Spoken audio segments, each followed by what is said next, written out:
আসসালামু আলাইকুম সুপ্রিয় শিক্ষার্থীরা, আশা করি সব ভালো আছো। এই ভিডিওতে কথা বলবো বেসিক নারেশনের পার্ট 2 নিয়ে। চলো শুরু করি। He said to me are you I student, এই ডিরেক্ট নারেশনটাকে আমরা ইনডিরেক্ট করব। তো প্রথমেই আমাদেরকে চেঞ্জ করতে হবে রিপোর্টিং ভার্ব, অর্থাৎ সেড টু এ চেঞ্জ। আর এটার জন্য আমাদেরকে রিপোর্টেড স্পিচের সেন্টেন্স দেখতে হবে। তো খেয়াল করো, আর ইউ আই স্টুডেন্ট এটা ইন্টারোগেটিভ সেন্টেন্স। তাহলে ইন্টারোগেটিভ সেন্টেন্স হলে সেড টু এর পরিবর্তে আমাদেরকে আস্কড বসাতে হবে। তাহলে আমরা সেড টু এর চেঞ্জ করব এখানে আস্কড। নাম্বার 2 চেঞ্জ হচ্ছে আমাদের এখানে কমা এবং ইনভার্টেড কমা। তাহলে কমার পরিবর্তে ইন্টারোগেটিভ সেন্টেন্স হলে ইফ বা ডাব্লিউএইচ ওয়ার্ড বসে। যদি অক্সিলারি ভার্ব দ্বারা স্টার্ট হয় সেন্টেন্স, তাহলে সেক্ষেত্রে ইফ বসাতে হবে, আর ডাব্লিউএইচ ওয়ার্ড হলে ডাব্লিউএইচ ওয়ার্ড হবে। তাহলে এখানে আর যেহেতু অক্সিলারি ভার্ব, তাই আমাদেরকে ইফ বসাতে হবে। আচ্ছা, নাম্বার 3 হচ্ছে পারসন চেঞ্জ। তো সেকেন্ড পারসন, সেকেন্ড প্লেস হচ্ছে মি, মি এর সাবজেক্ট হচ্ছে আই। নাম্বার 4 হচ্ছে আমাদেরকে টেন্স চেঞ্জ। তো এখানে এম ইজ আর যদি থাকে ডিরেক্ট নারেশনে, তাহলে ইনডিরেক্টে আমাদেরকে ওয়াজ ওয়ার বসাতে হয়, অর্থাৎ present indefinite equal to past indefinite. তাহলে আই এর পরে ওয়াজ বসে, তারপরে বাকি অংশ। তাহলে he said to me are you I student, এটার ইনডিরেক্ট হচ্ছে he asked me if I was a student. আচ্ছা, next one, he said to me what are you doing now. এখানে এই নারেশনে what are you doing now হচ্ছে আমাদের interrogative sentence reported স্পিচে। তাহলে shed to এর পরিবর্তে আমাদেরকে আস্কড বসাতে হবে, অর্থাৎ ইন্টারোগেটিভ সেন্টেন্স হলে সেড টু এর পরিবর্তে আস্কড বসে। আচ্ছা, নাম্বার 2 হচ্ছে কমা এবং ইনভার্টেড কমা চেঞ্জ। তো কমা আর ইনভার্টেড কমার পরিবর্তে ইফ বা ডাব্লিউএইচ ওয়ার্ড থাকলে ডাব্লিউএইচ ওয়ার্ড বসে।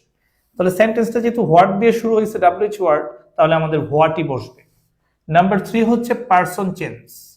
তাহলে person change second person, second place me, তাহলে মি এর সাবজেক্ট হচ্ছে আই। আচ্ছা, নেক্সট ওয়ান হচ্ছে আমাদের টেন্স চেঞ্জ। আর টেন্সটা চেঞ্জ করতে হবে ভার্ব অনুসারে।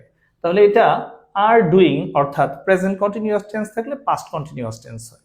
তাহলে এম ইজ আর থাকলে ওয়াজ ওয়ার, আই এর পরে ওয়াজ বসবে, তারপর doing, was doing, are doing equals to was doing, present continuous equal to past continuous. আচ্ছা, 5 নাম্বার 5 চেঞ্জ হচ্ছে আমাদের ওয়ার্ড চেঞ্জ, অর্থাৎ এখানে নাও সেটা চেঞ্জ হয়ে ইনডিরেক্টে দেন হবে। Next one, mother said to me do the work. এখানে রিপোর্টেড স্পিচের সেন্টেন্সটা হচ্ছে ইম্পারেটিভ সেন্টেন্স। তাহলে ইম্পারেটিভ সেন্টেন্সে সেড টু এর পরিবর্তে আদেশ বুঝালে অর্ডারড হয়। তাহলে mother said to me, mother ordered me. Next one, comma এবং ইনভার্টেড কমার পরিবর্তে টু বসাতে হয়। টু বসালাম, তারপর হচ্ছে আমাদের বাকি যে অংশ থাকে সেই অংশটাই বসিয়ে দিতে হয়। তাহলে mother said to me do the work, এটার ইনডিরেক্ট হচ্ছে mother ordered me to do the work.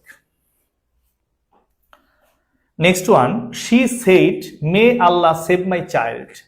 এখানে রিপোর্টেড স্পিচে আমাদের অপটেটিভ সেন্টেন্স রয়েছে। তো অপটেটিভ সেন্টেন্সে এই সেইডের পরিবর্তে আমাদেরকে প্রেইড বা উইশড বসাতে হয়। যদি প্রার্থনা বোঝায় সেক্ষেত্রে প্রেইড বসে, আর মঙ্গল কামনা করা বোঝালে সেক্ষেত্রে উইশড বসে। তাহলে খেয়াল করো, শি সেইডের পরিবর্তে হচ্ছে আমাদের প্রেইড that, she prayed that. That কেন বসলো? দ্যাট হচ্ছে আমাদের কমা এবং ইনভার্টেড কমার পরিবর্তে দ্যাট বসলো। অপটেটিভ সেন্টেন্সে ইনভার্টেড কমার পরিবর্তে দ্যাট বসে।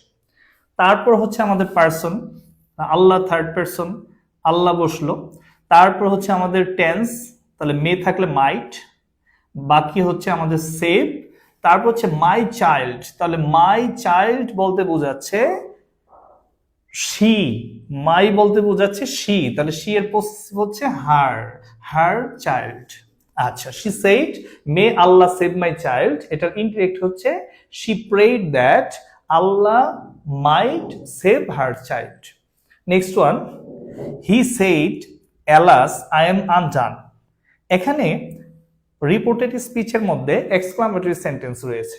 তাহলে এক্সক্লামেটরি সেন্টেন্স দ্বারা যদি দুঃখ বোঝায়, তাহলে সেইডের পরিবর্তে আমাদেরকে এক্সক্লেমড উইথ সরো দিতে হবে। তাহলে অ্যালাস যেহেতু রয়েছে, সো এটা দ্বারা দুঃখ বোঝাচ্ছে। এই said এর চেঞ্জ হবে আমাদের exclaimed with sorrow। আর ইনভার্টেড কমার পরিবর্তে এখানে আমাদেরকে that বসাতে হবে। I হচ্ছে first person, first place he, আর am is are থাকলে was were, তারপর বাকি অংশ। তাহলে he said alas I am undone, এটার ইনডিরেক্ট হচ্ছে he exclaimed with sorrow that he was undone। Next one, Sakib said hurrah I have stood first। এই exclamatory sentence থাকার কারণে said এর পরিবর্তে আমাদেরকে এখানে হুরা দ্বারা আনন্দ বোঝাচ্ছে, এই জন্য এটা চেঞ্জ করে exclaimed with joy বসবে। আর ইনভার্টেড কমার পরিবর্তে দ্যাট বসবে, ফার্স্ট পারসন ফার্স্ট প্লেস সাকিবের পরিবর্তে হি বসবে, আর হ্যাভ স্টুড এটা হচ্ছে প্রেজেন্ট পারফেক্ট, তাহলে প্রেজেন্ট পারফেক্ট হলে পাস্ট পারফেক্ট, হ্যাভ এর পরিবর্তে হ্যাড, তারপর স্টুড বাকি অংশ। আশা করি তোমরা সবাই বুঝতে পেরেছো। সবাই ভালো থাকো।